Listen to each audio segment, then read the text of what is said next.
بسم اللہ الرحمن الرحیم۔ سیرت النبی، قصہ نمبر 8۔ ہجرت مدینہ اسلامی تاریخ میں ایک بہت اہم موڑ تھا۔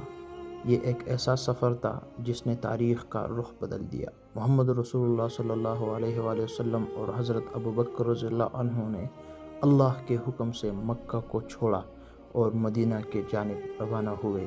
یہ سفر آسان نہیں تھا، لیکن اللہ کی مدد ان کے ساتھ تھی۔ جب قریش کو معلوم ہوا کہ محمد رسول اللہ ہجرت کر کے چلے گئے ہیں تو وہ ان کے پیچھے دوڑ پڑے۔ محمد صلی اللہ علیہ وسلم اور حضرت ابوبکر رضی اللہ عنہ نے 3 دن غار سور میں پناہ لی۔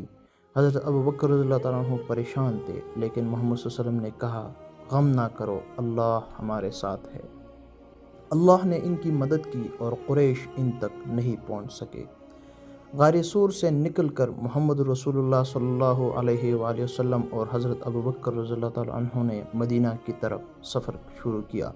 راستے میں انہیں کئی خطرات کا سامنا کرنا پڑا، لیکن اللہ نے انہیں محفوظ رکھا۔ مدینہ میں ان کے منتظر مسلمانوں کو جب ان کے آنے کی خبر ملی تو خوشی سے ان کے دل بھر آئے۔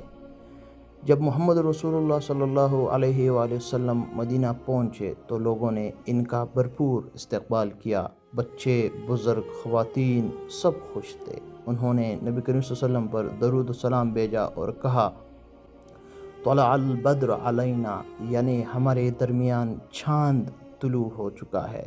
مدینہ میں ایک نئے دور کا آغاز ہوا۔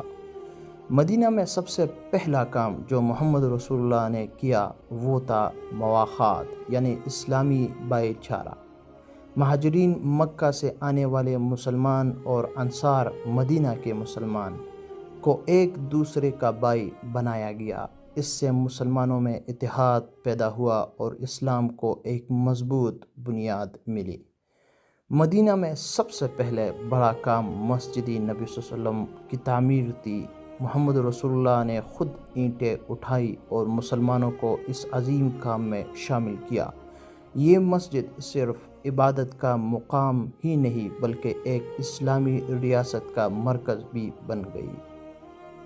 آج کے لیے اتنا ہی کافی، اور انشاءاللہ اگلے قسم میں ہم بیان کریں گے کہ مدینہ میں مسلمان محمد صلی اللہ علیہ وسلم کی قیادت میں ایک نئی اسلامی ریاست کا قیام ہوا۔